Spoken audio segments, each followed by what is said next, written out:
না কেন, ওই বেঈমানরা যতই লাফালাফি করুক বাজান, ইসলাম আর মুসলমানকে মুছে ফেলতে পারবে না। কারণ ইসলামের সাথে আছে কে? মুসলমানের সাথে আছে কে? তো আল্লাহ যদি কারোর সাথে থাকে তাও তাদেরকে কেউ মুছে ফেলতে পারবে? এদিক খেয়াল করেন, তাম পৃথিবীর জালেম বেঈমানেরা ঐক্যবদ্ধ হয়েছে ইসলাম আর মুসলমানকে বিদায় করবে। আজও ফিলিস্তিনের জমিনে নেতানিয়াহু মুসলমানদের রক্ত নিয়ে খেলা করে। মনে রাখবেন, নমরুদ ফিরাউনের পরিণতি যেরকম হয়েছে, ওই নেতানিয়াহু ওই জালেম ইহুদির বাচ্চা, ওদেরও পরিণতি তাই হবে। কথা বলেন, কথা বলেন। আজও কাশ্মীরে মুসলমানদেরকে হত্যা করা হয়, চীনের উইঘুরে মুসলমানদেরকে নিয়ে যায় উলঙ্গ করে, জ্যান্ত মুসলমানকে কেটে কেটে করাত দিয়ে চিরে আলাদা করা হয়। কি মনে করেন ইসলাম এত সহজ? ইসলাম এত সহজ না। হযরতে সুমাইয়া রাদিয়াল্লাহু তাআলা আনহু আর তার কলিজার টুকরা সন্তান আম্মার দুইজন রাস্তাতে হেঁটে যাচ্ছে।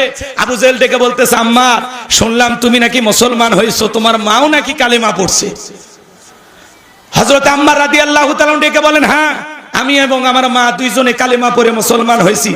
আবু জেহেল ডেকে বলতেছে, তোমরা জানো না এর ভয়ঙ্কর পরিণতি হতে পারে? আমি কি বলবো? আপনারা রাগ করতেছেন আমার কথায়? কি পরিণতি হয় তুমি তো জানো না।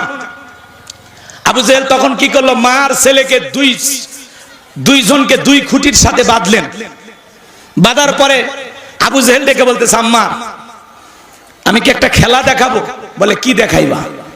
বলে, আমি যদি তোমার চোখের সামনে তোমার মায়ের কাপড় খুলে উলঙ্গ করি কেমন হবে?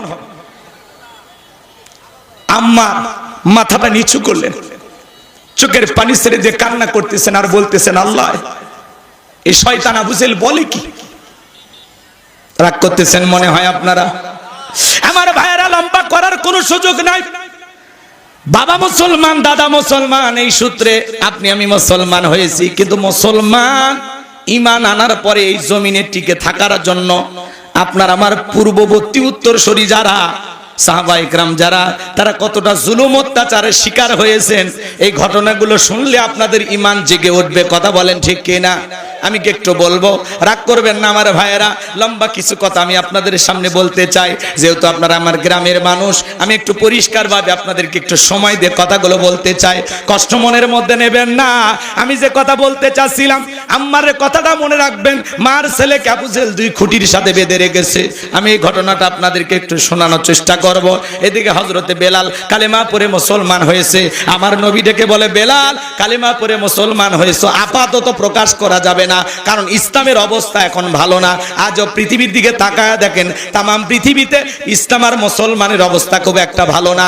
বাংলার জমিনের দিকে তাকায় দেখলেন না, কত সোনার মানুষদেরকে ধরে ধরে ফাঁসির দড়িতে ঝুলিয়ে দিল। শাপলা চত্বরে এতিম ছাত্র আলেম হাফেজদেরকে রাতের আধারে গুলি করে যারা হত্যা করেছিল, যারা আলেমদের রক্ত নিয়ে খেলা করেছিল, মুসলমানের রক্ত দিয়ে হাত রাঙিয়েছিল, আজকে তারা ক্ষমতার চেয়ার থুয়ে ভাগে পালিয়ে গেছে। কথা কয় না? কথা কয়। আমরা বারবার বললাম, ম্যাডাম পদত্যাগ করেন। আল্লাহ বলে, কিসের পদত্যাগ? এরা যে অন্যায় অপরাধ করেছে, শুধু পদত্যাগ না, আমি আল্লাহ এদেরকে দেশ ত্যাগ করতে বাধ্য করব। ইন্না বাতশা রাব্বিকা লাশাদীদ, আল্লাহর পাকড়াও বড় কঠিন। আল্লাহ ধরে না, যেদিন ধরবে মামু বাড়ি দিল্লি গিয়ে পড়বে। কথা বলে ঠিক কি না? আজ আছে, বলেন আছে? বড় বড় কথা বলতো, পালাবো না, হারাবো না। ইরশাদ চাচাকে বলা হয় স্বৈরাচার শাসক। ইরশাদ চাচা ক্ষমতার থেকে পদত্যাগ করে জেলে ঢুকেছে, দেশ ছাড়েনি। বাপের বেটা নেতাকর্মী থেকে ইরশাদ চাচা পালাইছে? পালাইনি, জেল খাটছে, দেশেই ছিল। কথা কর। দেশ নেত্রী বেগম খালেদা জিয়া জেল খেটেছেন, অসুস্থ হয়ে দেশে পড়েছিলেন, দেশ ছাড়েনি। বাপের বেটি কাতারে আমি রাজকীয় বিমান পাঠাইছে, সেই বিমানে চড়ে বিদেশে চিকিৎসা নিতে গেছে। কি সম্মান! আল্লাহু আকবার। আর একজন 45 মিনিট সময় পেয়ে হেলিকপ্টার ভাড়া করে পেলে গেছে। এ কথা কয় না কে? কথা কয় না কে? রাগ করেন আপনারা, রাগ করেন। মাঝে মাঝে বলে, আমি দেশের কাছে এসে চট করে ঢুকবো। তে ঢুকবেনই তো বের হলেন কেন? আপনি যদি থাকতেন, এই দেশের মানুষের এত ক্ষতি হইতো না। পদত্যাগ করে যদি জেলেও যাইতেন, কয়েক মাস পর নেতাকর্মী ফুলের মালা দিয়ে জেলখানা থেকে বের করে আনতো। আপনি কেমন মা সন্তানদেরকে ফেলায় চলে গেলেন? কোটি কোটি অনুসারী ছিল আপনার। কথা বলেন, কথা বলেন। এত মায়া মহব্বত সব ভুলে গেলেন। কথা কয় না? আবার আসতে চায়। আমরাও বলি, মহিলা মানুষ কতদিন বাইরে থাকবেন, আসেন। আমাদের আবার মায়া দয়া বেশি। আপনি আসেন, এই দেশ আপনার স্বামীর, এই দেশ আপনার বাবার। কথা বলেন ঠিক কিনা? আমি অনেক জায়গায় বলি, আজকে কি বলবো? রাগ করবেন না। বুবু আইবা তুমি আইবা গো, সেই দিন আইসা বুবু ক্ষমতা পাইবা না। ও বুবু আইবা তুমি আইবা গো, সেই দিন আইসা বুবু ক্ষমতা পাইবা না। খোঁজ নাই বুবু কাদের কাকার, অবস্থা খারাপ দরবেশ বাবার, হাউন আঙ্কেল এখন সামনেও আসে না। নেহাতা কর্মী সব জেলের ভিতর, আমি আসি ডরের ওপর, কখন জানি আসে গ্রেফতারি পরোয়ানা। বুবু আইবা তুমি আইবা গো, সেই দিন আইসা বুবু চিয়ার পাইবা না। কথা বলেন ঠিক কি না? আগামীতে সিদ্ধান্ত, এদিক খেয়াল করেন, আগামীতে সিদ্ধান্ত না লাগবে যেই দলেরই হোক, একটা পুরুষ নেতা চাই। কারা কারা পুরুষ প্রধানমন্ত্রী চান? দুই হাত তুলে দেখান। লিল্লাহে তাকবীর। নারীদের দেখার দিন শেষ, আগামীতে পুরুষের বাংলাদেশ। দেখলেন না 16 বছর ছিল জ্বালায়, একেবারে এমন অবস্থা করেছিল, 16 বছর কোনো কথা বলা যায়নি, আমাদেরকে বানায় রাখছিল ঘর জামাই। কথা কয় না? রাগ করেন নাকি আপনারা? রাগ করবেন না, মনের ভিতরে 16 বছরের কথা জমে আছে, আজ কাজা আদায় করব। কি কথা, সমস্যা আছে? জি জি, সমস্যা নাই, চলেন সামনের দিকে যায়। আমার ভাইয়েরা, পরিবর্তন হওয়া লাগবে। মেয়ে মানুষের রাগ বেশি, জেদ বেশি। দেখেন না মাঝে মাঝে স্বামীর সাথে ঝগড়া লাগে, হাড়ি পাতিল ভেঙে ফেলে দেয়, স্বামী তুলে আছাড় মারে। কথা কম। এই জন্য ওই পাগলির আর দরকার নেই। রাগ করতেছেন মনে হয়? সামনের দিকে যাই ভাইয়েরা আমার, মন খারাপ করবেন না, গভীর মনোযোগ দিয়ে কথাগুলো শুনে যান। আমার নবী বলে, বেলাল কালিমা পড়েছো, আপাতত প্রকাশ করা যাবে না। হযরতে বেলাল ডেকে বলে, নবী গো, আমার জীবনের কোনো দাম নাই। আমার বড়ি ওমায়েকে বলেছিলাম উটদুম্বা ছাগল পেশাব পায়খানা করে দেয়, এই ঘরে থাকতে আমার বড় কষ্ট হয়। ওমায়ে ডেকে বলে, বেলাল উটদুম্বা ছাগলের দাম আমার কাছে আছে, কিন্তু তোর মতো কালো হাফসি বেলালের দাম আমার কাছে নাই। নবী গো, আপনি শুধু আমাকে দোয়া করেন, মৃত্যু পর্যন্ত যেন কালেমার পথে টিকে থাকতে পারি। এই কথা বলে হযরতে বেলাল চলে গেলেন। পরের দিন সকালবেলা সূর্য উদয় হয়ে গেছে, অনেকটা বেলা হয়ে গেছে, বেলাল দরজা খোলে না।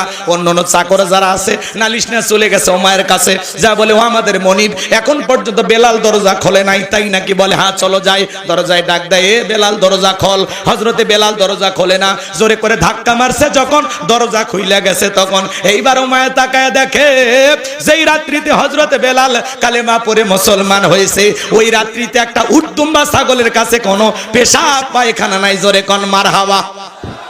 এইবার ওমায় ডেকে বলে, চাকরের দল তাকায় দেখ, একটা উটদুম্বা ছাগলের কাছে কোনো পেশাব পায়খানা নাই। তার মানে তোমরা যখন ঘুমাচ্ছিলে, বেলাল তখন ময়লা আবর্জনা পরিষ্কার করেছে, যাও নিজেদের কাজ করো। এই কথা বলে ওদেরকে তাড়িয়ে দিলেন। এক পা দুপা করে বেলালের কাছে চলে গেলেন। হযরতে বেলাল দেয়ালে পিঠটা লাগাইয়া জিহ্বা নাড়ায়া জিকিরি করে কার? এবার হযরত বেলালকে হালকা করে ধাক্কা মারছে, যখন জবান দিয়ে কালেমার আওয়াজ বের হয়েছে, তখন এইবার ওমায়ে ডেকে বলে, বেলাল তোর জবান দিয়ে কি শুনলাম, তুমি কি মুসলমান হয়েছো? হযরতে বেলাল ডেকে বলে, মুসলমান হয় যারা মিথ্যা কথা বলতে পারে না তারা। ওয়াকুলু কওলান সাদীদা। আমার আল্লাহ দেখে বলেন, মুসলমান হবে যারা, সত্যবাদী হবে তারা, মুসলমান কখনো মিথ্যা কথা বলতে পারে না।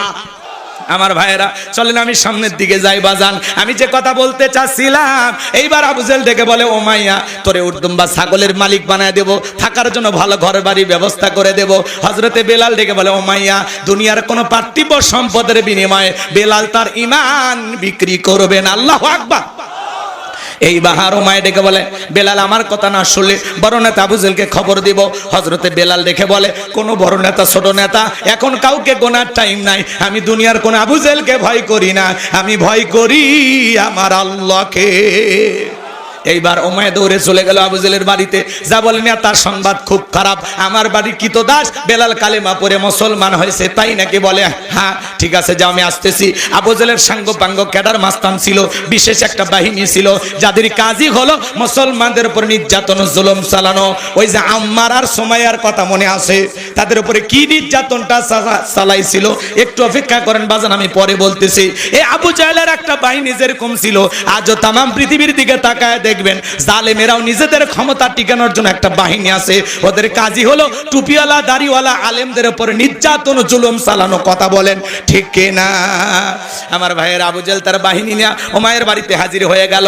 ডাইকে বলে, বেলাল এইদিকে আয়। বেলাল রে, আমি তোরে পার্সোনাল ভাবে মহাব্বত করি। বেলাল এসব কি শুনছি, তুমি নাকি মুসলমান হয়েছো? হযরতে বেলাল ডেকে বলে, আবু জেহেল যা শুনেছে সত্য, আমি কালেমা পড়ে মুসলমান হয়েছি। এইবার আবু জেহেল ডেকে বলে, বেলাল উটদুম্বা ছাগলের মালিক বানায় দেব, থাকার জন্য ভালো ঘর বাড়ি ব্যবস্থা করে দেব, ব্যবসা বাণিজ্য যদি করতে চাও দিরহাম টাকা পয়সা যা লাগে দেব। বেলাল তুমি চাইতে দেরি, তোমার চাহিদা পূরণ করতে আমরা দেরি করব না। হযরতে বেলাল ডেকে বলে, আবু জেহেল রে, দুনিয়ার সব সম্পদ যদি আমি বেলালকে দিতে চাও, দুনিয়ার সব সম্পদ ছাড়তে রাজি, কিন্তু বিশ্ব নবীর কালেমা ছাড়তে রাজি নাই। আল্লাহু আকবার। এইবার এদিক খেয়াল করেন, আজও সমাজের মধ্যে দেখবেন বেলালের মজর যারা খাঁটি ইমানদার, এরা হাসতে হাসতে ফাঁসির দড়িতে চলে, জালেমের কাছে মাথা নত করে না। কিন্তু মুনাফিক মার্কা মুসলমান যারা সকাল বিকাল টাকার কাছে বিক্রি হয়, তারা টাকা সেই দিকে ফতুয়া সেই দিকে, টাকার জোরে ফতুয়া ঘরে, বৈধকে অবৈধ বলে চালিয়ে দেয়, অবৈধকে বৈধ বলে চালিয়ে দেয়। টাকা পাইলে বাতিলের পাঁচাটা গোলাম হয়। এক প্যাকেট বিরিয়ানি পাইলে কয় ম্যাডাম আপনি জান্নাতি। এরকম হুজুর আছে না? নাই। কিন্তু মুনাফিক মার্কা মুসলমান, এরা টাকার কাছে বিক্রি হয়। বেলালের উত্তরসূরি যারা, এরা টাকার কাছে বিক্রি হয় না। কথা বলেন ঠিক কিনা? আমার ভাইয়েরা গভীর মনোযোগ দিয়ে কথাগুলো শুনে যান। এইবার আবু জেহেল থেকে বলে, বেলাল রে, এত বড় লোভনীয় প্রস্তাব দিলাম, রাজি হইলা না। সোজা আঙ্গুলে ঘেউ না উঠলে আঙ্গুলে একটু বাঁকা করা লাগবে। এই কথা বলে যুবকদের লিলি দিল, চাবুক দিয়ে পিটাও। হযরতে বেলালকে চাবুক দিয়ে পিটাইতে পিটাইতে কালো চামড়াগুলো ফেটে রক্ত ঝরতেছে। বাজার ওরা যত জোরে চাবুক মারে, বেলাল তত জোরে আল্লাহর নামের জিকির করে। চাবুক দিয়ে পিটাইতে পিটাইতে কালো চামড়া গুলো ফেটে রক্ত ঝরতেছে। আবু জেহেল থেকে বলে, বেলাল এইভাবে চাবুক দিয়ে পিটাইলাম, তারপরে কি নবী মুহাম্মাদের কালেমা ছাড়বি না? হযরতে বেলাল থেকে বলে, আবু জেহেল রে, মারতে মারতে যদি মেরেও ফেলে দাও, জীবনটা দিতে রাজি, কিন্তু নবীজির কালেমা ছাড়তে রাজি না। আল্লাহু আকবার। আমার ভাইয়েরা, এইবার আবু জেহেল বলে, যুবকের দল, বেলালের পায়ের রশি দিয়ে বাঁধো, উঠের পায়ের সঙ্গে লাগাও। হযরতে বেলালের পায়ের সঙ্গে রশি দিয়ে বেঁধে উঠের পায়ের সঙ্গে লাগাইয়া মরুভূমির উত্তপ্ত গরম বালিতে ছেঁচড়ে ছেঁচড়ে নিয়ে ঘোরা হলো। আরবের বালিগুলো এত গরম, চাল দিলে মুড়ি হয়ে যায়। এত উত্তপ্ত ফুটান্ত গরম বালিতে হযরতে বেলালের পায়ে রশি লাগাইয়া ছেঁচড়ে ছেঁচড়ে নিয়ে ঘোলা হলো। বাবলা গাছের কাঁটাগুলো জিহ্বার ভিতরে পেরেকের মতো মারা হলো। বিকেল বেলা নিয়ে এসে বলে, বেলাল চাবুক দিয়ে পিটাইলাম, পায়ে রশি লাগাইয়া নিয়ে ঘুরলাম। হে বেলাল, এত নির্যাতন জুলুম করা হলো, তারপরে কি নবী মুহাম্মাদের কালেমা ত্যাগ করবি না? হযরতে বেলাল ডেকে বলে, আবু জেহেল রে, মারতে মারতে যদি মেরেও ফেলে দাও, বেলালের নিঃশ্বাস থাকবে যতদিন, বেলাল কালেমার পথে টিকে থাকবে ততদিন। আল্লাহু আকবার। এবার আবু জেহেল দেখে বলে, এ যুবকের দল, যাও সবাই মিলে একটা বড় পাথর নিয়ে আসে বেলালের বুকের উপরে চাপায়া দাও। বিশাল বড় একটা পাথর নিয়ে আসা হযরতে বেলালের বুকের উপরে চাপায়া দাও। বলো, হাত বাঁধা পা বাঁধা, বুকের উপরে বিশাল বড় পাথর। আবু জেহেল মনে করলো পাথরের চাপার আঘাতে বেলাল মারা যাবে। এই কথা ভেবে কাফেরা চলে গেল। হযরতে বেলালের বুকের উপরে পাথর, এরপরে জিহ্বা নাড়ায়া জিকিরি করে। কার জিকিরি বন্ধ রাখে নাই। আর আপনাকে আমাকে জিকিরি করার জন্য কেউ মারে না, পেটে দেয় না, পিটন দেয় না, ধমক দেয় না, তারপরে আমরা কপাল পর আল্লাহর জিকিরি করি না। কথা বলেন ঠিক কিনা? এ বাজান গো আমার, হাঁটতে হাঁটতে জিকিরি করা যায়, চলতে ফিরতে জিকিরি করা যায়, ব্যবসা বাণিজ্য করতে করতে জিকিরি করা যায়, মাঠে কাজ করতে করতে জিকিরি করা যায়। জিকিরি করার জন্য আলাদা সময় লাগে না। হাদিস শরীফের ভিতরে আসছে, যার জিকির, আল্লাহর জিকিরে যার জিহ্বাটা তরুতাজা থাকবে, আল্লাহর জিকিরে যার জিহ্বাটা ভিজা থাকবে, ওই জিহ্বাওয়ালা মানুষ কোনোদিন জাহান্নামের আগুনে জ্বলবে না। বলুন সুবহানাল্লাহ। আযকুরুনি আযকুরুকুম আশকুরুলি ওয়ালা তাকফুরুন। তোমরা আমারে স্মরণ করো, আমিও তোমাদেরকে স্মরণ করব। কৃতজ্ঞতা প্রকাশ করো, অকৃতজ্ঞ হইও না। তাহলে সব সময় জবানে জিকিরি চালু রাখবো। কার? সুবহানাল্লাহ, আলহামদুলিল্লাহ, আল্লাহু আকবার, লা ইলাহা ইল্লাল্লাহ, সুবহানাল্লাহি বিহামদিহি, সুবহানাল্লাহিল আযীম। পারবো তো ইনশাআল্লাহ? আল্লাহ যেন আমাদের জিকিরকারী বান্দা হিসেবে কবুল করেন, জোরে বলেন আমিন। হযরতে বেলাল রক্তাক্ত জিহ্বা নিয়ে বুকের উপরে পাথর নিয়ে আল্লাহর জিকির করে আর ডেকে বলে আল্লাহ। বুকের উপরে পাথর থাকার কারণে তোমার মতো মালিকের জিকিরি করতে বড় কষ্ট হয়। তুমি তো সেই আল্লাহ, ইব্রাহিমের জন্য যদি নমরুদের আগুনকে ফুলের বাগান বানায় দিতে পারো, ও আল্লাহ তুমি কি পারো না আমি বেলালের বুকের পাথরটাকে তুলার মতো নরম বানায় দিতে? হযরতে বেলাল দোয়া করতে দেরি, আসমানের মালিক আল্লাহ দোয়া কবুল করতে দেরি করে নাই। বেলালের বুকের পাথরটাকে আমার আল্লাহ তুলার মতো নরম বানিয়ে দিয়েছেন, বলুন সুবহানাল্লাহ। আশিকে রাসূল বেলাল, নবীর পাগল বেলাল, নবীকে কতটা ভালোবাসতেন জানেন? ও গাইবান্ধার গোবিন্দগঞ্জ পশ্চিম বানিহালির মানুষেরা দিল দিয়া কথাগুলো বুঝে যান বাজার। নবী যখন মক্কা নগরীতে পথ চলতো, বেলাল একবার ডানে আর একবার বামে যায়। আমার নবী ডেকে বলে বেলাল বুঝিনি একবার ডানে আর একবার বামে, ব্যাপারটা কি? হযরতে বেলাল ডেকে বলে নবী আপনি কালেমার দাওয়াত দিন, ইসলামের প্রচার প্রসার করেন, ওই কাফেরাগুলো আপনার শত্রু, আপনাকে টার্গেট করে যদি ডান থেকে তীর নিক্ষেপ করে, নবী গো ওই তীরটা যেন সর্বপ্রথম আমি বেলালের বুকের ভিতরে ঢোকে, আবার যদি বাম থেকে নিক্ষেপ করে যেন বামে যায়, ওরা যেন বাম থেকে তীর নিক্ষেপ করলে ওই তীরটা যেন সর্বপ্রথম আমি বেলালের বুকের ভিতরে ঢোকে। আমি বেলাল মারা গেলে ইসলামের ক্ষতি হবে না, আপনি নবী মারা গেলে ইসলামের মাথা উঁচু করে সামনের দিকে দাঁড়াতে পারবে না। চিৎকার মেরে বলুন আল্লাহু আকবার। আশিকে রাসূল বেলাল, নবীর পাগল বেলাল, নবীকে কত মহব্বত করতেন জানেন? এ বাজান বিশ্ব নবী যেদিন ইন্তিকাল করেছিলেন, হযরত বেলাল ছোট্ট বাচ্চার মতো ফুপিয়ে ফুপিয়ে কান্না করে। সাহাবায়ে কিরাম সান্ত্বনা দিয়ে বলে বেলাল এইভাবে কান্না করো না, বেলাল একটু সবর করো। হযরত বেলাল বলে না না, নবী চলে গেছে আমি মানতে পারতেছি না, আমি বেলাল আর জীবনে কোনোদিন আজান দেব না, আমি আজান দেওয়ার পরে বিশ্ব নবী ইমামতির মুসল্লায় দাঁড়াবে না, আমি বেলাল আর কোনোদিন আজান দেব না। ছোট্ট বাচ্চার মতো ফুপিয়ে ফুপিয়ে কান্না করে। বেলালের চোখের পানি যেন কোনো বাত মানে না, কারো কথা শোনে না। বিশ্বনবী সোমবারের দিন রবিউল আউয়াল মাসে ইন্তেকাল করেছিলেন, তামাম পৃথিবীর উম্মতকে কাঁদিয়ে বুধবারের দিনে বিশ্বনবীর দাফন সম্পন্ন হয়েছিল। আজও মদিনার সবুজ গম্বুজের নিচে আপনার আমার নবী শায়িত। হযরতে বেলাল বলে আমি মদিনায় থাকলে পাগল হয়ে যাব। নবীজির দাফন সম্পন্ন হয়ে যাওয়ার পরে হযরত বেলাল মদিনা থেকে চলে গেল। 6টা মাস অতিবাহিত হয়ে যায়, বেলাল আর মদিনায় আসে না। নবীজি ঘুমের ঘরে ডাইকা বলে বেলাল, কত মানুষ দূর দূরান্ত থেকে আইসা আমি নবীর কবরের পাশে দাঁড়ায়া সালাম দেয়, বেলাল আয় আয় একবার আইসা আমি নবীকে সালাম দিয়া যা। বিশ্ব নবী যখন ঘুমের ঘরে স্বপ্নে বেলালকে ডাক দিলেন, বেলাল আর দেরি করলো না, পরের দিন সকালবেলায় মদিনায় চলে আসলেন। ছোট ছোট বাচ্চারা পর্যন্ত বলে মা বেলাল আসছে একটু দেখে আসি। সাহাবায়ে কিরাম সবাই কাছে আসে, হাজার হাজার মানুষ চতুর্দিক দিয়ে ভিড় জমাইছে।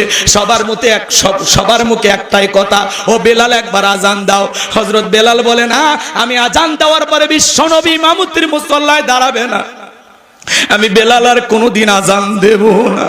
নবীর নাতি হাসান আর হুসাইন দুইটা ভাই যখন বেলালের দুইটা হাত ধরেছে, হযরতে হুসাইন যখন হাতটা ধরে ডেকে বলে নানু ভাই, ও নানু ভাই, নানাও চলে গেছে, তুমি আমাদেরকে ছেড়ে চলে গেছো, কতদিন হয়ে গেল নানা তোমার কোনটা আজান শুনতে পাই না।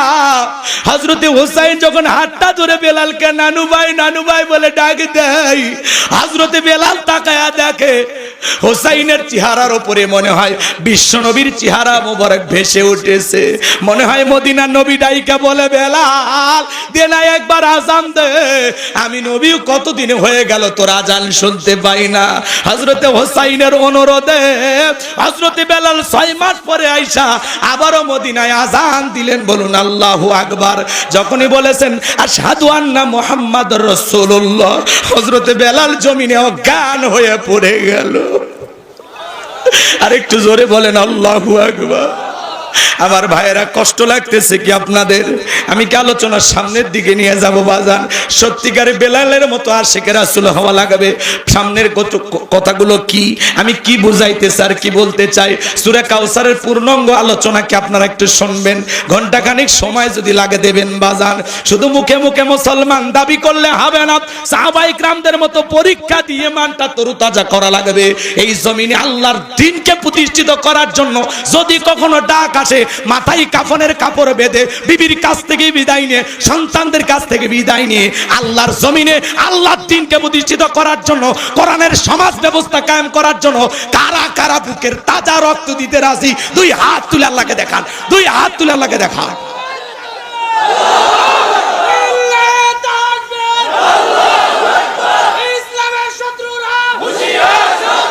আমার ভাইয়েরা কথা আপনাদের মনে আছে না নাই? হযরতে বেলালের উপর নির্যাতন জুলুমের কথা বিশ্বনবীর কান পর্যন্ত যখন পৌঁছে গেল, আমার নবী ডেকে বলল, আবু বকর, বেলালের কষ্টের কথা আমার সহ্য হয় না, যাও যাও তুমি আমার বেলালের জন্য একটা কিছু করো। হযরতে আবু বকর সিদ্দিক রাদিয়াল্লাহু তাআলা কয়েক গুণ দাম বেশি দিয়া গোলামীর জীবন থেকে হযরত বেলালকে আজাদ করলেন, মুক্ত করলেন। বলুন আল্লাহু আকবার।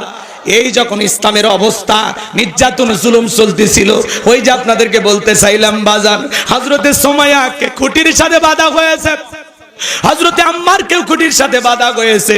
আম্মারকে ডেকে বলে, আল্লাহ আম্মার রে, তোর চোখের সামনে যদি এইবার তোর মাকে উলঙ্গ করা হয় কেমন হবে বল? হযরতে আম্মার লজ্জায় মাথাটা নত করলেন। আবু জেহেল তখন সবার সামনে প্রকাশ্যে হযরতে সুমাইয়া রাদিয়াল্লাহু তাআলা আনহার দেহ থেকে এক টানে কাপড়টা যখন খুলে ফেলে দিল, হযরতে ওমর, হযরতে আম্মার চোখটা তখন নিচু করলেন আর ডেকে বলেন, আল্লাহ এখন যদি মাটিটা ফাঁক হয়ে যায় তো মাটির ভিতরে ঢুকে যাইতাম, এই দৃশ্য আমি কেন দেখলাম?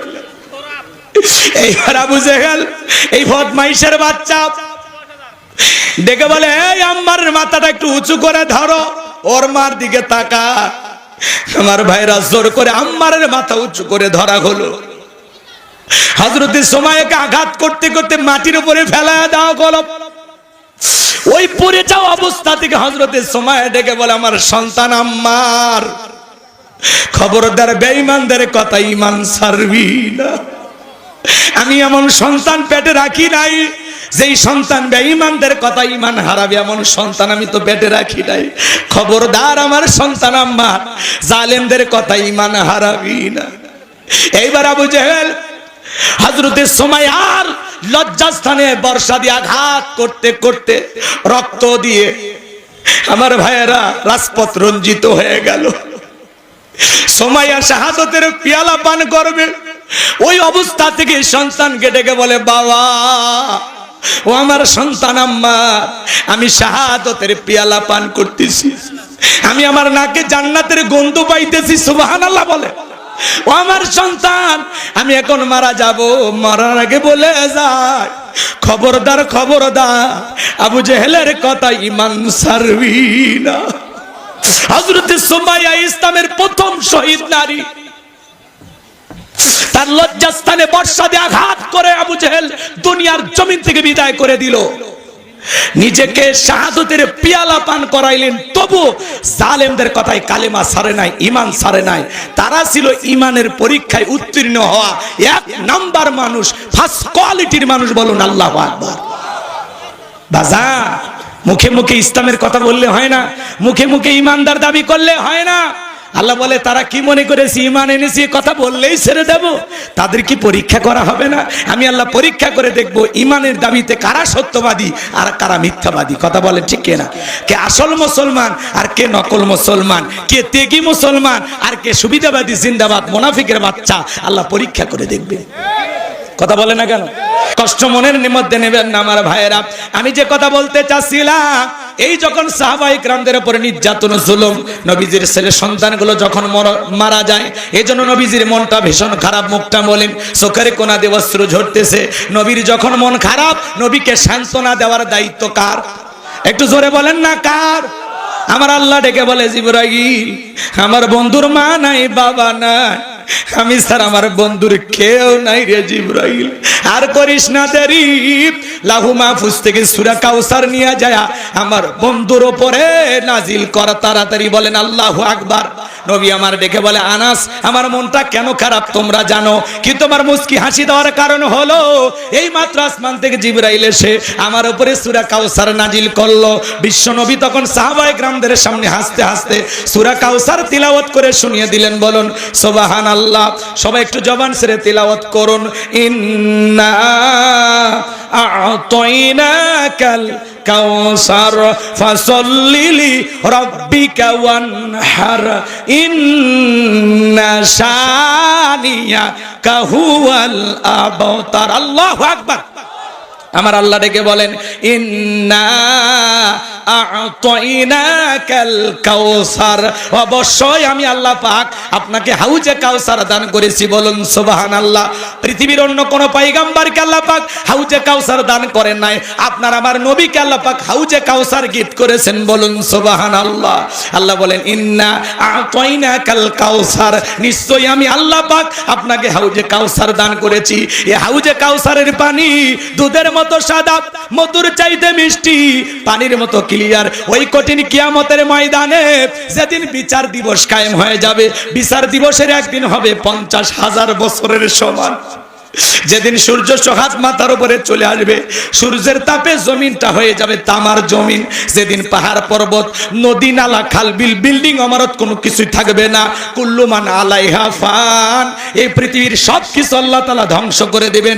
ওই কঠিন কিয়ামতের ময়দানে বেঈমানদের জিহ্বাটা ঝুলে আসবে নাভি পর্যন্ত। যেদিন মা তার সন্তানের পরিচয় দেবে না।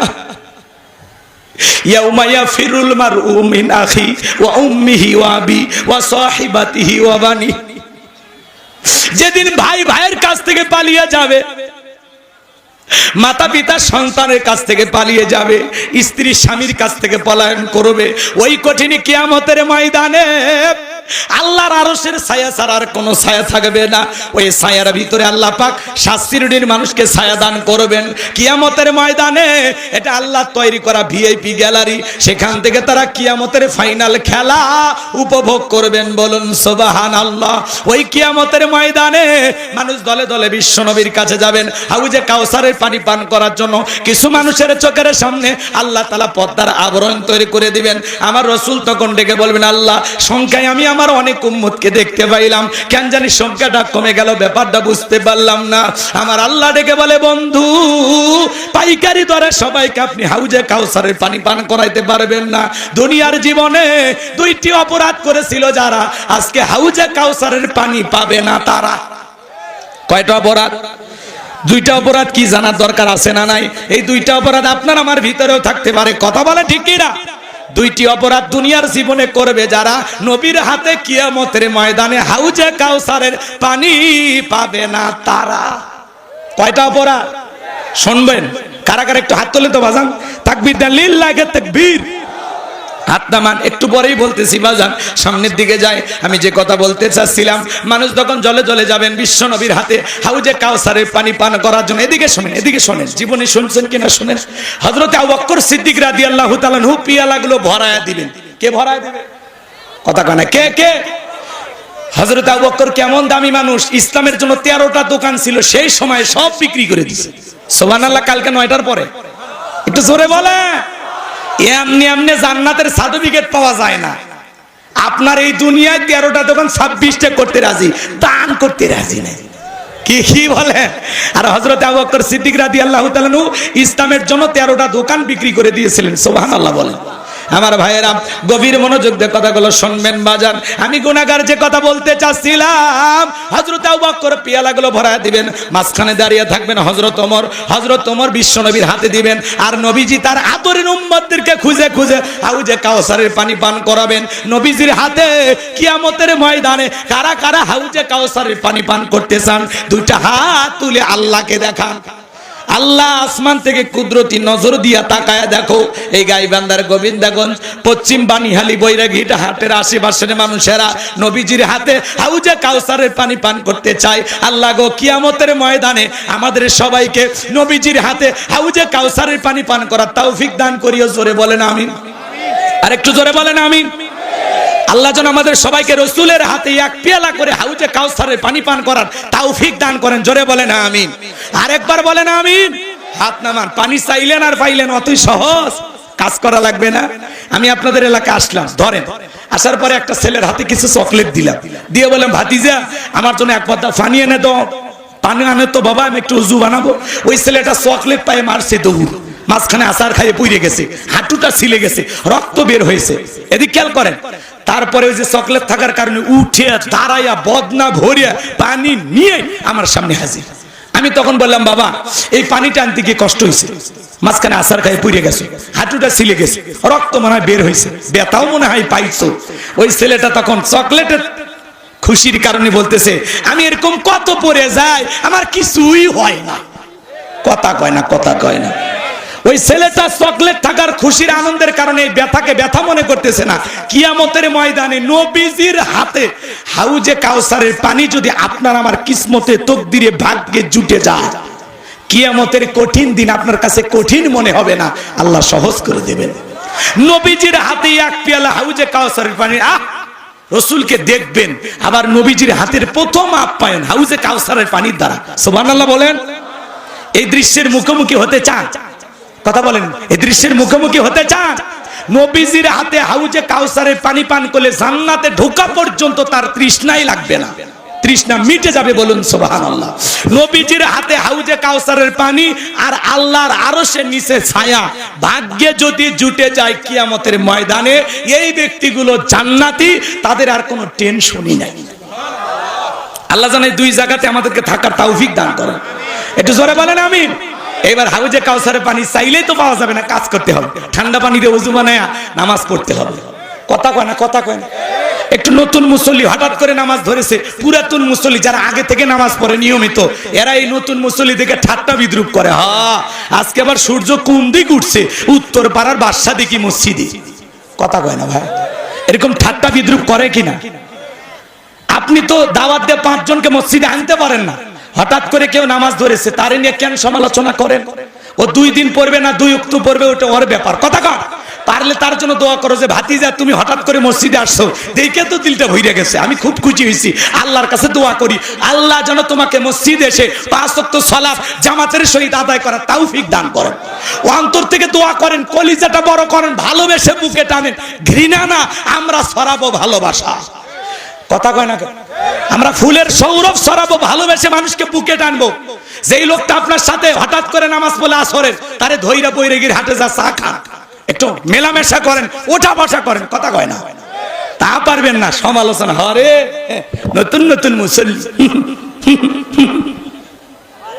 কথা কয় না। এরকম আপনাদের এলাকায় হয় না, আমি বগুড়ার কথা বলতেছি না, ভারতে হয়, এই দেশে তো হয়ই না। রাগ করতেছেন মনে হয়? তাহলে এদিক খেয়াল করেন বাজান, যুবক বয়সে একটু দাড়ি রাখছে, ওইটা নিয়ে সমালোচনা। এই বয়সে বুড়ের ভাব ধরলি, কথা কয় না কেন? যুবক বয়সে দাড়ি রেখে বউ নিয়ে ঘুরতে গেছে, কয় ভাবি আসসালামু আলাইকুম, সাথে চাচার খবর কি? বউ বাড়িতে এসে রাগ করে, তোমার সাথে বাহিরে যাওয়া যায় না, আমারে ডাকে ভাবি আর তোমার ডাকে চাচা। যেই বউ নবীর সুন্নাত দাড়িকে মহব্বত করে না, এই বউ আপনাকে 100% ভালোবাসা দিতে পারে না। এ কথা বলে না কেন? আমরা এই দাড়ি রাখছি কারে ভালোবাসা? মদিনাওয়ালাকে ভালোবাসা। কথা বলে ঠিক কি না? দাড়ি হলো পুরুষের সৌন্দর্য। অনেকের 50-60 বছর বয়স হয়ে গেছে, চামড়া জোরে গেছে, সেলুনে যা তাও বলে মারিয়ে দে, তাও ক্লিন শেভ। কয় চাচা চামড়া জোরে গেছে, কাজ হয় না, কয় পিলাস দিয়ে টানিয়ে হলেও সেভ করে দে। কথা কম। এরকম মুসলমান আছে না নাই?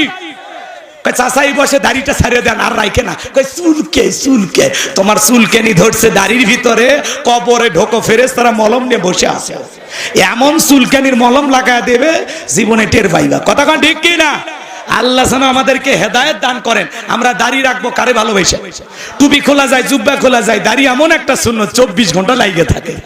পৃথিবীর সকল নবীর মুখে দাড়ি ছিল, সুবহানাল্লাহ। আর আপনি আমি দাড়ি রাখি না, হ্যাঁ? কথা কয় না কেন? অনেক অমুসলিমও দাড়ি রাখে, যদিও ঈমান আনেনি, তারপরে দাঁড়িয়ে রাখে, দেখে ভালো লাগে, খালি একটু কালেমাটা পড়লি কথা কয় না, কথা কয় না। রাগ করেন নাকি? আমাদের আশেপাশে অমুসলিম বন্ধুরা আছে, যে চোখের সামনে আমাদের অমুসলিম ভাইরা বসবাস করে, আমরা তাদেরকে হৃদয় দিয়ে ভালোবাসি, ওরা আমাদের কাছে আমানত, কথা বলেন ঠিক কি না? ওদের সাথে কখনো খারাপ ব্যবহার করা যাবে না। আমরা যখন পড়াশোনা করতাম কত অমুসলিম ভাইরা আমাদের বন্ধু ছিল, কথা কন না কে? রাগ করেন নাকি আপনারা? মন খারাপ করবেন না আমার ভাইয়েরা। চলেন আমি সামনের দিকে যাই। আমি যে কথা বলতে চাচ্ছিলাম গভীর মনোযোগ দিয়ে শুনে যান। হাউজে কাউসারের পানি পান করতে গেলে কাজ করতে হবে দুইটি। জোরে হে বলেন কয়টি? দুইটা আঙ্গুল তুলে বলেন, কাজ করতে হবে কয়টি? এই আল্লাহ হাত দেয়নি, হাত তোলে না, এরকম দেখেন, দেখেন সেকেন্ড সেকেন্ড ট্রেনিং নেন। হ্যাঁ, এই যে খুশি হইলে দুইটা আঙ্গুল দেখান লাগে, বিজয় আসলে কয়টা আঙ্গুল দেখান লাগে? মনে থাকবে তো ইনশাআল্লাহ? কয়টি? হাউজে কাউসারে পানি পান করতে গেলে কয়টি? আল্লাহ কবুল করেন, জোরে বলেন আমি। টাকা যদি থাকে দুইটা টাইসও দিবেন, ঠিক আছে? আল্লাহ কবুল করেন, জোরে বলেন আমি। সম্মানিত ভাইরা আমার, গভীর মনোযোগ দিয়ে শোনেন। আল্লাহ তাআলা সেইটা 2 নাম্বার আয়াতে জানিয়ে দিলেন কি দুইটি কাজ করতে হবে। আল্লাহ বলেন ফাসল্লিলি রাব্বিকা ওয়ানহার, বলেন বলেন ফাসল্লিলি রাব্বিকা ওয়ানহার, বলেন ফাসল্লিলি রাব্বিকা ওয়ানহার। 1 নাম্বার হলো ফাসল্লিলি রাব্বিকা, রবের উদ্দেশ্যে সালাত নামাজ হবে একমাত্র কার জন্য? قل إن صلاتي ونسكي ومحياي ومماتي لله رب العالمين। সূরা আনাম আয়াত নাম্বার 162। আল্লাহ তাআলা জানিয়ে দিলেন নবীজি আপনি বলুন আমার নামাজ, আমার কুরবানি, আমার জীবন, আমার মরণ লিল্লাহি রাব্বিল আলামিন, আসমান জমিনের প্রতিপালকের জন্য। তাহলে মুমিন জীবনের সব ইবাদত হবে একমাত্র আল্লাহ তাআলাকে রাজি খুশি করার জন্য। বলুন সুবহানাল্লাহ। তাহলে ইবাদত হবে কার জন্য? ফাসল্লিলি রাব্বিকা, রবের উদ্দেশ্যে সালাত, সালাত হবে একমাত্র আল্লাহর জন্য। কথা বলা হাল মুমিনুন আল্লাযীনা হুম ফি সালাতিহিম খাশিউন, অবশ্যই মুমিনেরা সফল যারা নিজেদের সালাত বিনয়ের সহিত, নম্রতার সহিত, আল্লাহর ভয় নিয়ে নামাজ পড়ে। কার ভয়? যখন সালাতে দাঁড়াবেন দিলের ভিতরে ভয় থাকবে কার? ইয়া আইয়ুহাল্লাযীনা আমানুত্তাকুল্লাহ, হে ঈমানদারগণ আমি আল্লাহকে ভয় করো, হাক্কা তুকাতিহি, ভয় করার মতো ভয় করো। পারবো তো ইনশাআল্লাহ? কার ভয়ে নামাজ পড়বেন? ফাসল্লিলি রাব্বিকা, রবের উদ্দেশ্যে সালাত, আল্লাহকে রাজি খুশি করার জন্য যদি নামাজ পড়তে পারেন, আমার আল্লাহ বলেন ফালিয়াবুদু রাব্বা হাযাল বাইত আল্লাযী আত'আমাহুম মিন জু' ওয়া আমানাহুম মিন খাউফ। আমার আল্লাহ ডেকে বলেন এই ঘরের মালিকের ইবাদত করো। ইবাদত যদি ইবাদতের মতো হয়, বান্দা নামাজ যদি নামাজের মতো আদায় করতে পারো, আমি আল্লাহ তোমাদেরকে 2টা জিনিস দেব।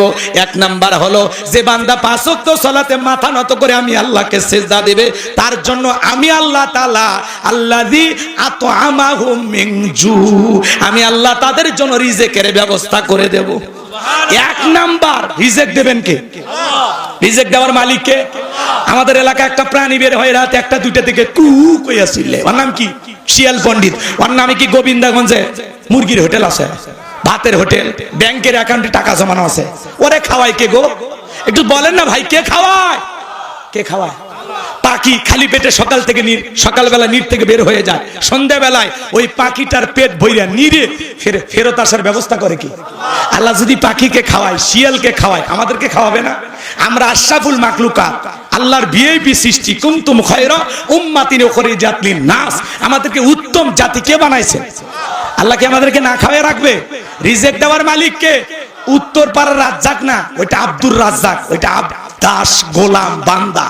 রাজ্জাককে রিজিক দাতাকে ওয়ামা মিন দাব্বাতিন ফিল আরদি ইল্লা আলাল্লাহি রিজকুহা।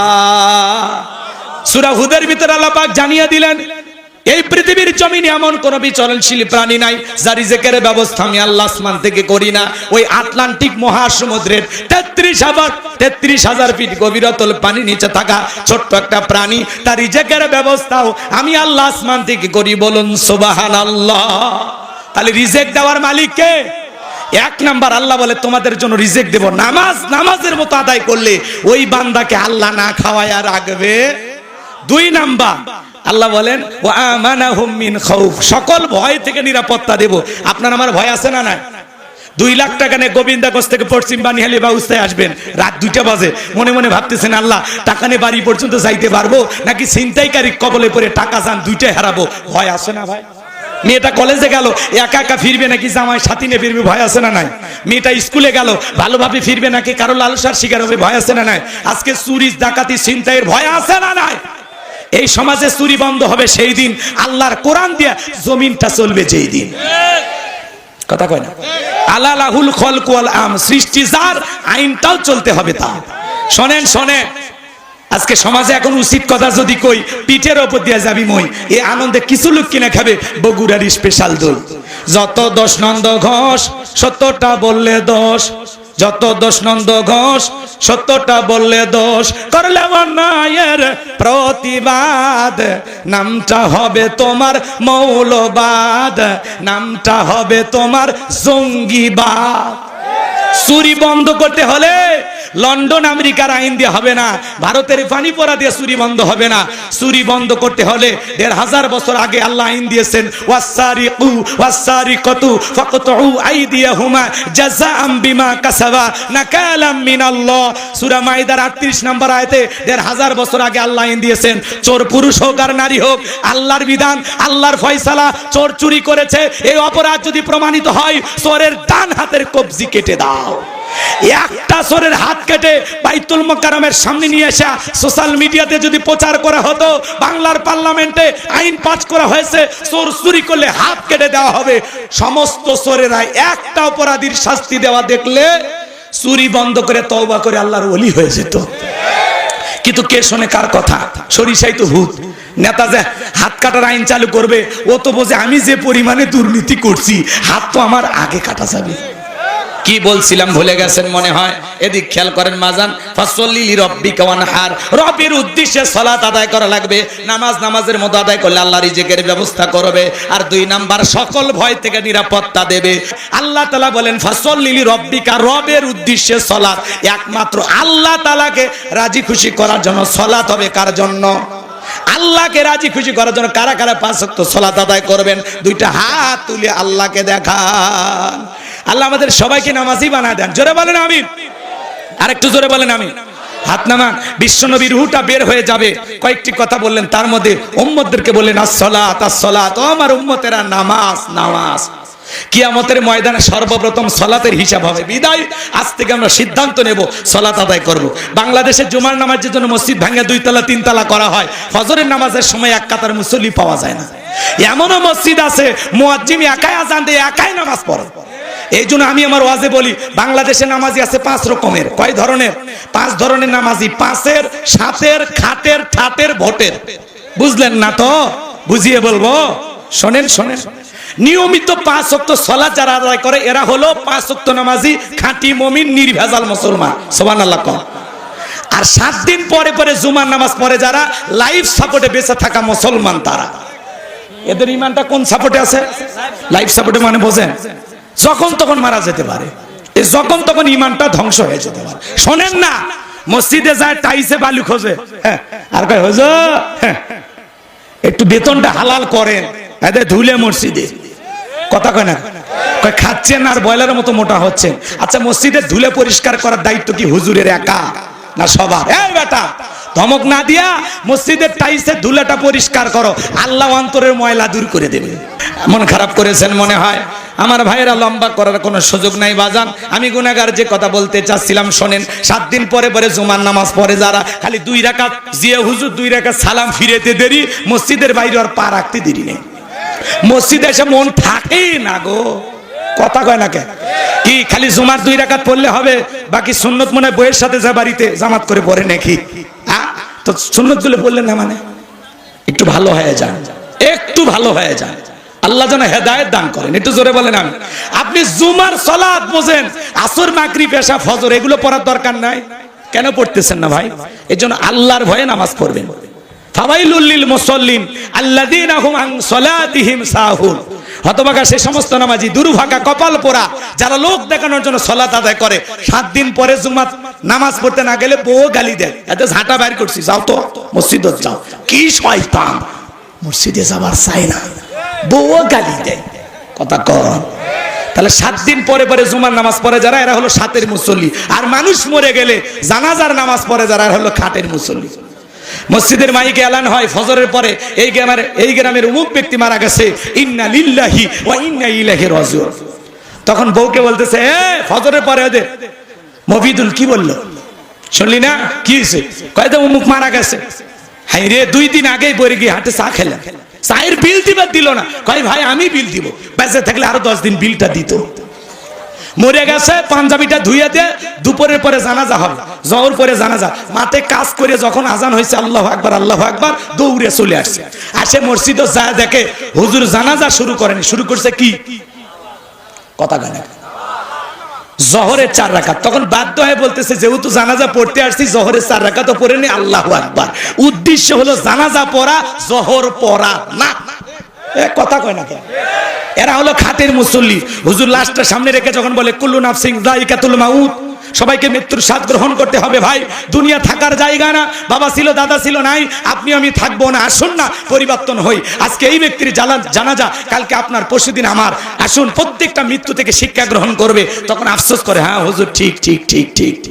কবরে মাটি দেওয়া পর্যন্ত এমন আফসোস করে, মনে আজকের পর থেকে আর মসজিদ ছাড়বে না। কিন্তু জানাজা পরে বাড়ির যা টুপি খোলাও শেষ, ওর সব উড়িয়ে গেছে। কথা কয় না, কথা কয় না। এরা হলো খাটের মুসল্লি।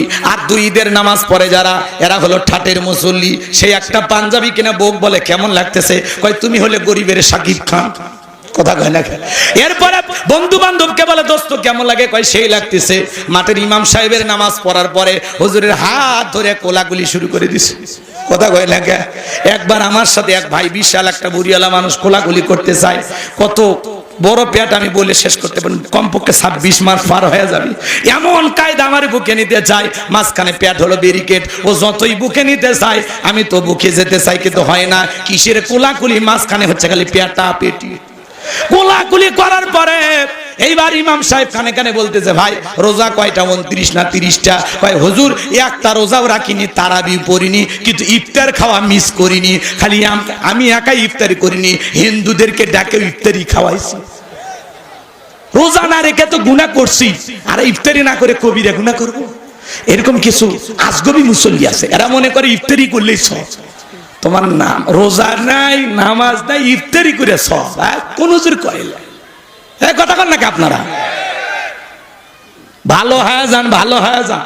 যখন রমজান মাস আসে, পেটত লাঠিকে ঠেলে ঠেলে কয় গ্যাস গ্যাস গ্যাস, এত চাপ দিয়েছে লাঠি দিয়ে গ্যাস আটকাচ্ছে।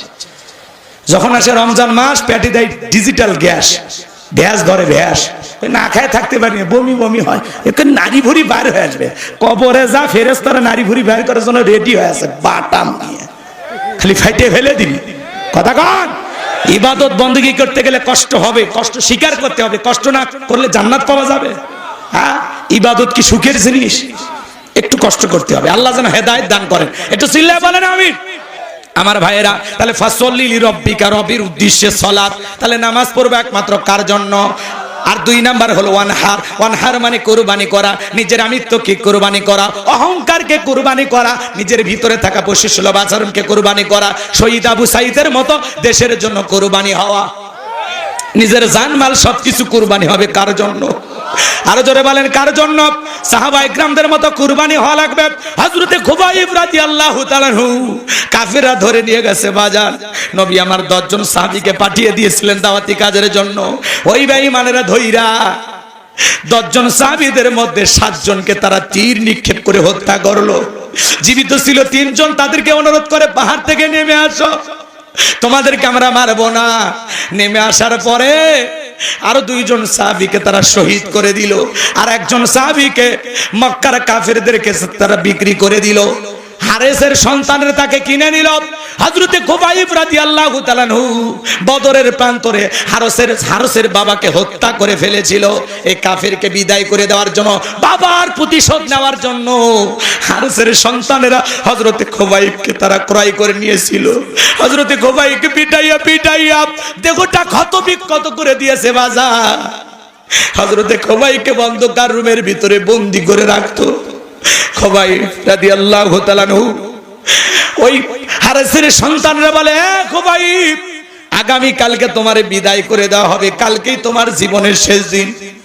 হারেসের একটা মেয়ে ছিল, তাকে হযরতে খুবাইব রাদিয়াল্লাহু তাআলা ডেকে বলে, তোমাদের বাড়িতে কি কোনো খুর পাওয়া যাবে? বলে হ্যাঁ আছে। খুরটা দিলেন। ওই মহিলা তাকায়া দেখে তার সন্তানটা খুবাইবের কোলে। মহিলা মনে মনে ভয় পাইতেছে, হাতে আছে খুর আর কোলে আছে সন্তান। চিন্তা করতেছে যদি একটা টান দেয় আমার ছেলেটা তো মারা যাবে। হযরতে খুবাইব চেহারার দিকে তাকায়া বলতেছে, বোন তুমি মনে ভয় পাইতেছো যে আমি যদি তোমার সন্তানের উপরে প্রতিশোধ নেই। মুসলমানেরা কখনো দুর্বলদের উপরে আঘাত করে না, মুসলমানেরা কখনো দুর্বলতার সুযোগ নেয় না। আল্লাহু আকবার। ও বোন, ভয় পাওয়ার কোনো কারণ নাই। শরীরের পশমগুলো তিনি পরিষ্কার করলেন। যেহেতু তার মৃত্যু হয়ে যাবে, শাহাদাতের পেয়ালা তাকে পান করতে হবে। পরের দিন সকালবেলা হযরতে খুবাইবকে ধরে নিয়ে যাওয়া হলো। হাতে পায়ে পেরেক মেরে তক্তার সাথে লাগায় দিয়েছে।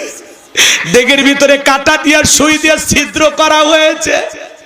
শরীরের গোশতগুলো কাফের বেঈমানরা তরবারি দিয়ে এইভাবে নাড়াচাড়া করে, কেমনটা লাগে চিন্তা করে। হযরতে খুবাইবকে এবার হারেসের সন্তানের রেখে বলে, ও খুবাইব, তোমাকে আমরা ছেড়ে দেব, একটা কাজ যদি তুমি করতে রাজি হও। তুমি যদি একবার মুহাম্মদকে গালি দিতে পারো, আমরা তোমাকে ছেড়ে দেব। হযরতে খুবাইব রাদিয়াল্লাহু তাআলা বলে, নবীকে গালি দেওয়ার বিনিময়ে এমন জীবন আমি চাই না। আমি মরে যেতে রাজি, ঈমান এনেছি, মুসলমান হিসাবে মৃত্যু বরণ আমার কাছে আনন্দের, কিন্তু নবীকে গালি দেওয়ার বিনিময়ে মুক্ত স্বাধীন জীবন আমি চাই না। এইবার হযরতে খুবাইব রাদিয়াল্লাহু তাআলা এই পৃথিবীর জমিন থেকে বিদায় করে দেওয়া হলো। এই দৃশ্য দেখে হারেসের মেয়ে কালেমা পড়ে মুসলমান হয়েছিল। এই মেয়েটার মুসলমান হওয়ার পিছনে কারণটা কি তাকে জিজ্ঞাসা করা হলো, তুমি তো কাফিরের মেয়ে, কেন মুসলমান হলে, কারণটা কি? বলে আমার ভাইয়েরা যখন খুবাইবকে ঘরের ভিতরে বন্দি করে রেখেছিল, আমি তাকায় দেখি খুবাইবের হাতে আঙ্গুর। আমি তখন বললাম, তুমি আঙ্গুর কোথায় পাইলা? এখন তো আঙ্গুরের মৌসুম না, এমন আঙ্গুর তো আমি জীবনে কোনোদিন দেখি নাই। হযরতে খুবাইব রাদিয়াল্লাহু তাআলা বলে, আমি যে আল্লাহর দ্বীন মানার কারণে মার খাইতেছি, আমার সে আল্লাহ জান্নাত থেকে আঙ্গুর পাঠাইছে। তারা কেমন মুসলমান ছিলেন, কেমন মুসলমান ছিলেন, জীবনটা দিয়েছেন, হাজারো নির্যাতন জুলুম সহ্য করেছেন, কিন্তু ঈমান ছাড়েননি। সুবহানাল্লাহ। এমন মুসলমান হওয়া দরকার আছে না নাই? তাহলে জীবনের সবকিছু কুরবানি হবে কার জন্য? নিজের জান, মাল, অর্থ, সম্পদ, সময় সবকিছু কুরবানি হবে আল্লাহর জন্য। খালি গরু ছাগল কুরবানি করা মানে কুরবানি নয়। 7 জন ভাগে একটা গরু কিনবেন, 4 জন দড়ি ধরে টানে, পিছন থেকে 3 জন ঠেলে, এমন গরু আর সব দেখা যায়। যেই গরুর উপরে বয়স্ক ভাতা ওয়াজিব, এমন গরু জবাই করলে কুরবানি হবে না। টান দেবে থেকে গোবিন্দগঞ্জে যায়, ছাড়ে দিলে আবার বাউস্তাত আসে। এরকম গরু জবাই করলে হবে না। তাসরুন নাজিরিন, চমৎকার গাবি জবাই করতে হবে। শোনেন শোনেন, 4টি আমাদের চেয়ারম্যান সাহেব আসছে, একজন আলেম, আমাদের নেতা চেয়ারম্যান, মারহাবা কর জনাব মাওলানা মোহাম্মদ জাহাঙ্গীর কবির। আল্লাহ তোমার গোলামকে কবুল করো। চিল্লা বলেন আমিন। শোনেন শোনেন, কুরবানির ওয়াজ করবে আমার জিয়া ভাই। আমি কুরবানির ওয়াজ করব না আপনাদের জন্য, তবে 3টা জিনিস খেয়াল রাখবেন যারা কুরবানি দিবেন। 1 নাম্বার, নিয়ত সহি। ইন্নামাল আমালু বিন্নিয়াত, প্রত্যেকটা কাজ নিয়তের উপর নির্ভরশীল। কুরবানি কার জন্য? আল্লাহর জন্য। জোরে বলেন কার জন্য?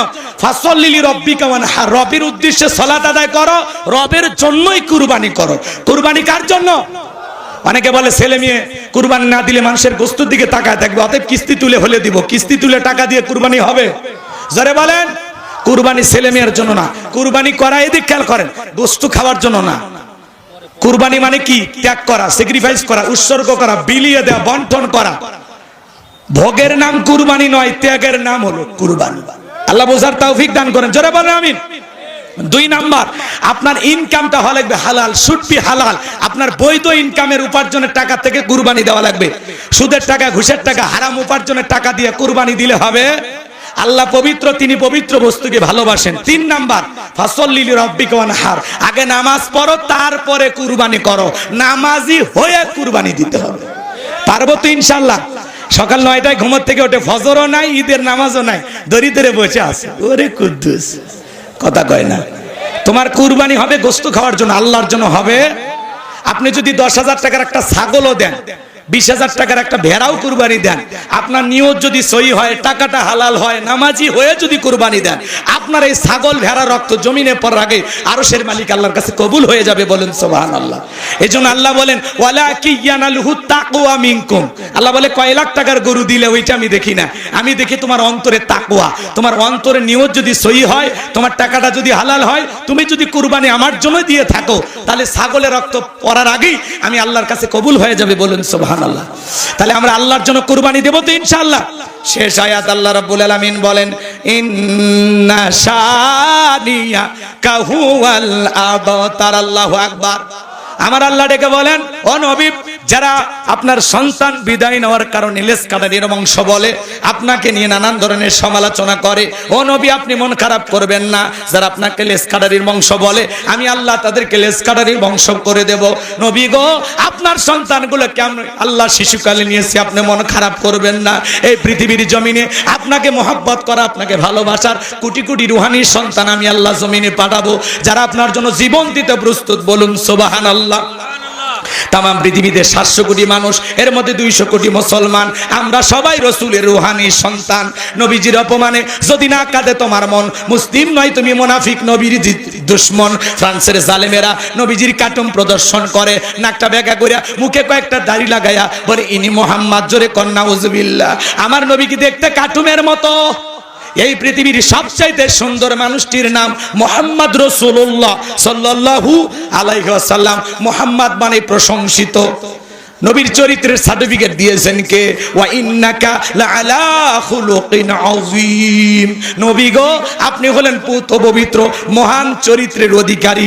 আযীম আরবিতে এমন একটি শব্দ যার গভীরতা মাপা যাবে না। নবীর চরিত্র নিয়ে, নবীর গুণাবলী নিয়ে আলোচনা করলে এর কোনো কুল কিনারা পাওয়া যাবে না। এটা একটা মহাসমুদ্র। বলুন সুবহানাল্লাহ। যে নবী 63 বছরের জিন্দেগিতে একটি মিথ্যা কথা বলেনি, এমন বিশ্ব রেকর্ড পৃথিবীর আর কোন নেতার আছে? সেই নবীকে নেতা মানতে রাজি আছেন তো ইনশাআল্লাহ? শোনেন শোনেন, নবীকে গালি দিয়েছিল ওলীদ বিন মুগীরা। ওয়াকাত্ত ভাষায় নবীকে গালি দেয়, আজেবাজে ভাষায় গালি দেয়। আল্লাহ তাআলা আয়াত নাজিল করে বলেন উতুল্লিম বাদা যালিকা জানিম। নবী গো, এই ওলীদ বিন মুগীরা আপনাকে কেন গালি দেয়? কারণ হলো এ হলো পিতৃ পরিচয়হীন জারজ সন্তান, এর জন্মের ঠিক নাই। নবীকে গালি দেবে যারা অবৈধ জারজ সন্তান, তারা ওরা বাচ্চা, তোদের জন্মের ঠিক নাই। ওলীদ বিন মুগীরা আরবের মানুষ, আরবি বোঝে। যখনই রাসূল বলেছেন উতুল্লিম বাদা যালিকা জানিম, বলে নবী এত বড় কথা, আমার জন্মের ঠিক নাই, আপনি থাকেন আমি বাড়িতে যাই। ছেলেটা বৈধ না অবৈধ জানে কে? ফ্যাক্টরির মালিক, তার মানে তার মা। তার মায়ের নাম ছিল ঝর্ণা। যা বলে মা করবি না কোনো তাল বাহানা। নবী আমাকে বলেছেন উতুল্লিম বাদা যালিকা জানিম। তখন বলে বাবা এত বড় কথা বলতেছে? হ্যাঁ। তার মায়ের নাম ছিল ঝর্ণা। ডেকে বলে বাবা আমিও মিথ্যা বলবো না, আমারও বয়স হয়ে গেছে, এক পা কবরে ঢুকে গেছে, মিথ্যা বললে লাভটা কি? তোর বাবা ব্যবসা বাণিজ্যের কাছে এতটাই ব্যস্ত, তোর বাবা ব্যবসা চেনে, টাকা আছে রে, কিন্তু তোর মায়ের মন বোঝে না। কথা কয় না কেন? সে যে কেন আসে না, কিছু ভালো লাগে না, এবার আসুক, তার আমি মজা দেখাবো। আমরের মা তখন বললো বাবা তোর চাচারে দিয়ে ভালোবাসা বিনিময় করেছিলাম, তার ফলে তোর জন্ম হয়েছে। নবী যে তত্ত্ব দিয়েছে 100% সত্য। তোর বাপ তোকে জন্ম দেয়নি, তোর চাচাই তোরে জন্ম দিয়েছে। কথা কয় না? কথা কয় না? এই জন্য ভাইয়েরা আমার, নবীকে গালি দেবে যারা অবৈধ জারজ সন্তান, তারা। তুমি আমার বাপকে গালি দাও মাইনে নেব, মারে গালি দাও মাইনে নেব, আমারে গালি দাও মাইনে নেব, আমার দলকে গালি দাও মাইনে নেব, কিন্তু বিশ্ব নবী হলেন আমাদের কলিজার টুকরা নবী। নবী কেনে কুরুচিপূর্ণ ভাষায়, বাজে ভাষায় মন্তব্য করবে যারা, ওই নাস্তিক বেঈমানকে ধইরা আর বুকের উপরে চইরা জিহ্বা টান দিয়ে ছিঁড়ে কুকুরকে খাওয়া দেব। নবীজির অপমান মেনে নেওয়া হবে না, হবে না, হবে না। নবীর জন্য কারা কারা জীবন দিতে প্রস্তুত? হাত তুলে দেখা। লিল্লাহে তাকবীর, লিল্লাহে তাকবীর। আল্লাহ পাক আমাদেরকে সত্যিকারী আশিক রাসূল হওয়ার তৌফিক দান করুন। এটা জোরে বলুন আমিন। পৃথিবীর 228টা রাষ্ট্র নিয়ে গবেষণা করা হয়েছে, ফ্রান্সের লোকেরা কেন গালি দেয়। রিপোর্টে বের হয়ে আসছে, গবেষণায় বের হয়েছে, ফ্রান্সের মহিলারা বিয়ের আগেই বাচ্চা জন্ম দেয়।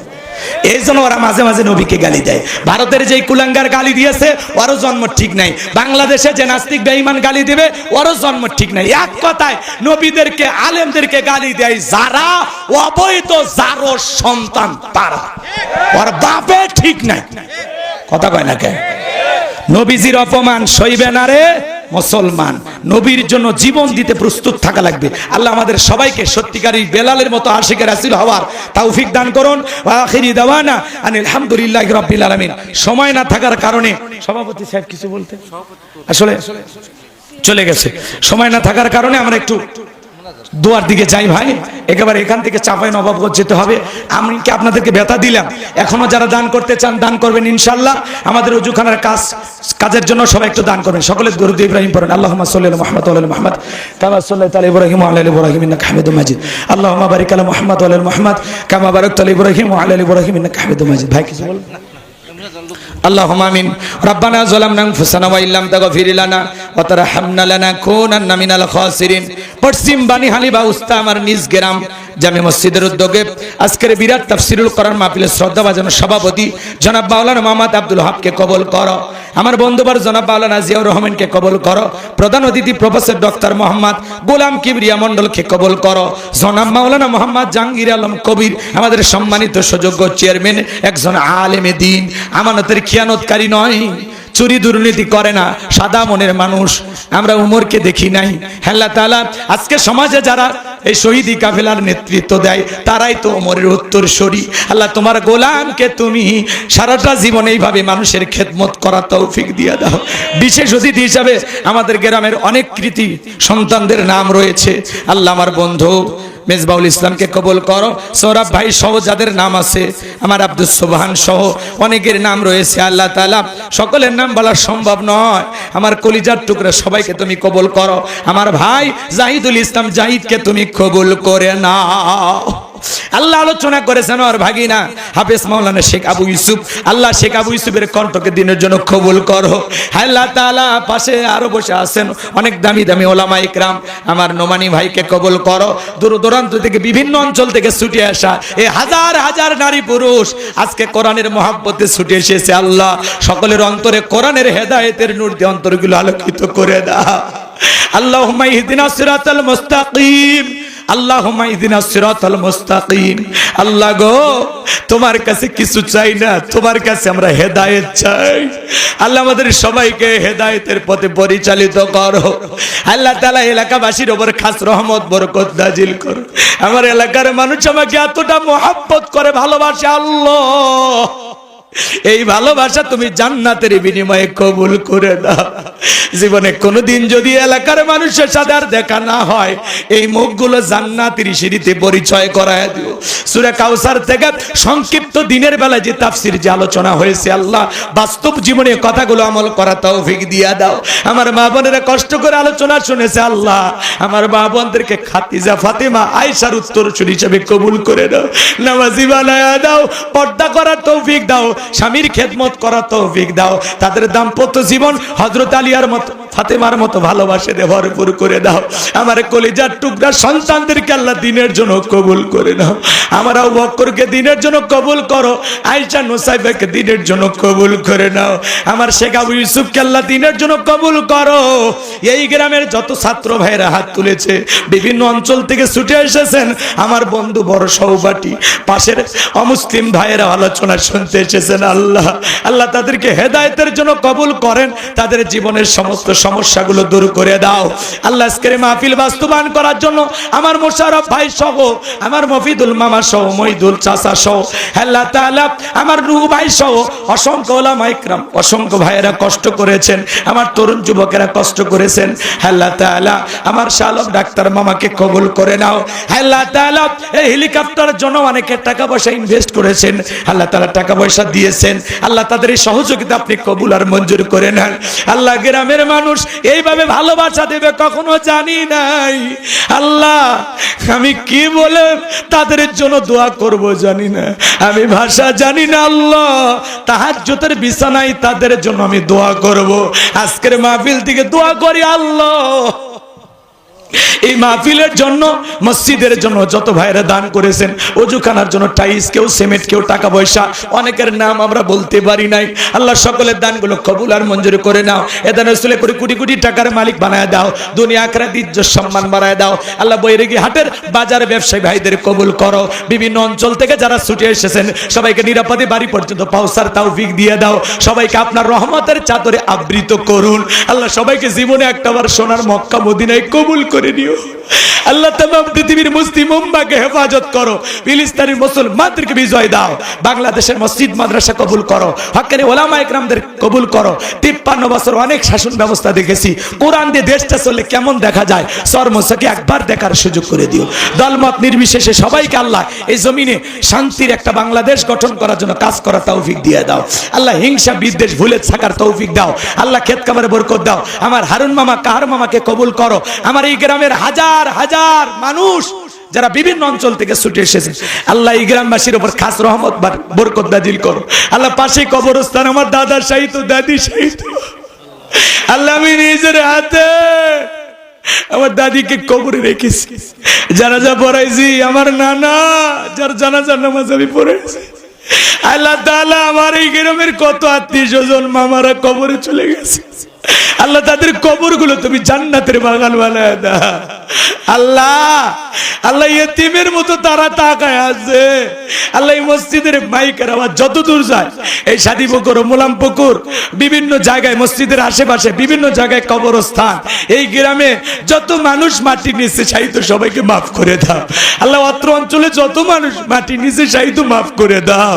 আল্লাহ আল্লাহ আজকের দোয়াকে কবুল করে নাও। আল্লাহ আল্লাহ লাইটিং মাইটিং পোস্টার ব্যানার আমার রফিকুল মামা ডেকোরেটরের ব্যবসায়ী, আল্লাহ তার ব্যবসায় তুমি বরকত দিয়ে দাও। আমার নাসির মাইক ভাইকে কবুল করো। মিডিয়ার ভাইরা যারা দূর দূরান্ত থেকে ছুটে এসেছেন সবাইকে কবুল করে নেন। আল্লাহ আজকের মাহফিল বাস্তবায়ন করার জন্য যারা যেভাবে পরিশ্রম করেছেন, সরোয়ার ভাই সহ আল্লাহ সবাইকে আপনি কবুল আর মঞ্জুর করে নেন। আল্লাহ আগামী বছর আরো বড় পরিসরে দেশ বরণ কোনো আলেম নিয়ে এসে এই মাঠে তাফসীরুল কোরআন মাহফিলকে আপনি কবুল করে নেন। সুবহান রাব্বিকা রব্বিল ইজ্জাতি আম্মা ইয়াসিফুন ওয়া সালামুন আলাল মুরসালিন ওয়াল হামদুলিল্লাহি রাব্বিল আলামিন। আল্লাহ আমরা গুনাহ করেছি নফসের ধোঁকায়, দুনিয়ার মোহাব্বতে, দিনের আলোতে, রাতের আধারে, গোপনে প্রকাশ্যে অনেক গুনাহ করেছি। আল্লাহ আল্লাহ আমরা গুনাহের সাগরে হাবুডুবু খাইতেছি। আল্লাহ আমাদের সকলের তামাম জিন্দেগির গুনাহগুলো মাফ করে দাও। তুমি যদি মাফ না, আমরা কার কাছে যাব? আল্লাহ ফিরায়া দিও না। আল্লাহ আমাদের সকলের তামাম জিন্দেগির গুনাহগুলো মাফ করে দাও। আল্লাহ আমাদের সবাইকে তুমি মাফ করে দাও। আল্লাহ ওই কঠিন ভয়ঙ্কর জাহান্নামের আগুন থেকে আমাদের মুক্তি দাও। রব্বানা আসরিফ আন্না আযাবা জাহান্নাম ইন্না আযাবাহা কানা গরামা। রব্বানা আতিনা ফিদ দুনিয়া হাসানাতাও ওয়া ফিল আখিরাতি হাসানাতাও ওয়া কিনা আযাবান নার। আল্লাহ আমাদের সবাইকে কঠিন জাহান্নামের আগুন থেকে মাফ করে দাও। পিতামাতা যাদের কবরে মাফ করে দাও। পিতামাতার কবর জান্নাতের বাগান বানায় দাও। রব্বির হামহুমা কামা রাব্বায়ানি সগীরা। রব্বির হামহুমা কামা রাব্বায়ানি সগীরা। আল্লাহ পিতামাতা যাদের বেঁচে আছে হায়াত বাড়ায় দাও। আমার মা বাবার হায়াত বাড়ায় দাও। আমার ভাই বোনদের হায়াত বাড়ায় দাও। এই গ্রামের সমস্ত মানুষের হায়াত আল্লাহ বাড়ায় দাও। যত মানুষ হাত তুলেছেন আল্লাহ সকলের মনের বাসনাগুলো পূরণ করে দিয়ে আল্লাহ সবাইকে নিরাপদে তাদের বাড়িতে ফিরে যাওয়ার তৌফিক দিয়ে দাও। সুবহান রাব্বিকা রব্বিল ইজ্জাতি আম্মা ইয়াসিফুন ওয়া সালামুন আলাল মুরসালিন ওয়াল হামদুলিল্লাহি রাব্বিল আলামিন। আমার সাদিক ভাই, হারুন ভাই, আব্দুর রহিম ভাইকে কবুল করো। আল্লাহ তাআলা যেই মাসে মরণ দিবা মাসটা যেন রমজান মাস হয়, যেই দিনে মরণ দিবা দিনটা যেন জুমার দিন হয়। নামাজের সিজদারত অবস্থায় মৃত্যু দিও, কোরআন পড়তে পড়তে মৃত্যু দিও। ইসলামকে প্রতিষ্ঠিত করার জন্য রাজপথে জীবনটা বিলানোর তৌফিক দিও। মালাকুল মউত যখন সামনে হাজির হয়ে যাবে মালিক, ওই মৃত্যুর সময় দয়ার নবীর চাঁদ মুখখানা দেখতে দেখতে আমাদের সকলের জবানে জারি করে দিও লা ইলাহা ইল্লাল্লাহ।